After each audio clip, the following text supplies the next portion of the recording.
সম্মানিত ভিউয়ার্স, বসন্ত বাংলা টিভি এবং দৈনিক বাংলাদেশ সমাচার পত্রিকার পক্ষ থেকে আমি জসিমউদ্দিন চৌধুরী। আপনারা দেখে থাকবেন গাজীপুর তথা টঙ্গীর ঐতিহ্যবাহী একটি শিক্ষা প্রতিষ্ঠান টঙ্গী শাহাবুদ্দিন সরকার স্কুল অ্যান্ড কলেজে শিক্ষক শিক্ষিকা এবং ছাত্রছাত্রীবৃন্দ অদ্য আন্তর্জাতিক মাতৃভাষা দিবস 2025 উপলক্ষে শহীদ মিনারে ফুল দিয়ে শ্রদ্ধা জানাচ্ছেন। আমরা আপনাদেরকে আরও জানিয়ে রাখি, 1952 সালে আজকের এই দিনে নিজের ভাষাকে সুপ্রতিষ্ঠিত করার জন্য, মায়ের ভাষাকে নিজের ভাষা হিসেবে নেওয়ার জন্য আন্দোলনে যে সকল শহীদ হয়েছেন, যেমন সালাম, জাব্বার, রফিক, বরকত, আরও কত জানা অজানা মায়ের তাজা প্রাণ, তাদের বিনিময়ে আমরা অর্জন করেছি আজকের আমাদের ভাষা। আমরা আরও জেনে রাখি, শুধু এই ভাষার জন্য শুধু বাংলাদেশ ছাড়া আর বিশ্বের এমন কোনো রাষ্ট্র খুঁজে পাওয়া যাবে না যেই নিজের ভাষার জন্য সংগ্রাম করতে হয়েছে, যুদ্ধ করতে হয়েছে, প্রাণ হারাতে হয়েছে।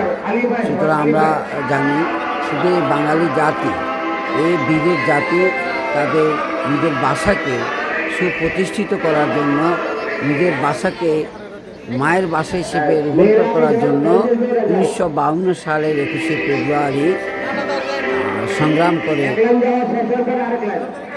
আত্মহুতি দিয়ে নিজের ভাষাকে রক্ষা করেছিলেন।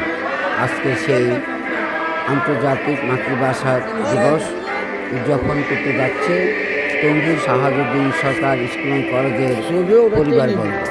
আপনারা আমাদের মাঝে থাকবেন। আমরা আবার কোনো এক সময় আবার কোনো একটি অনুষ্ঠানে আপনাদের মাঝে আসার চেষ্টা করব।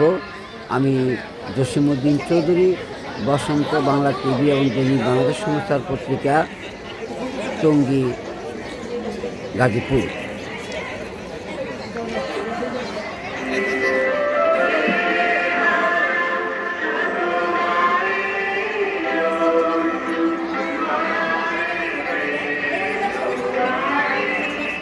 আপনারা দেখতে পাচ্ছেন ছোট ছোট কর্মমুখী শিক্ষার্থীরা শহীদ মিনারে ফুল দিয়ে শহীদদের প্রতি শ্রদ্ধা জানাচ্ছেন।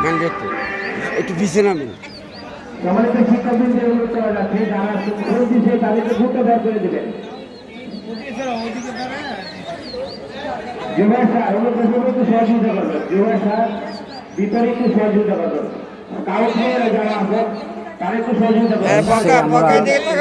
শহীদদের প্রতি, শহীদদের আত্মার প্রতি মাঠ করার কামনার্থে কবিতার আকারে একথাই বলবো, 21 তুমি চেতনা, রক্তের প্রেরণা, স্বাধিকার অঙ্গীকার, 21 তুমি স্বাধীনতার সুনীল অহংকার।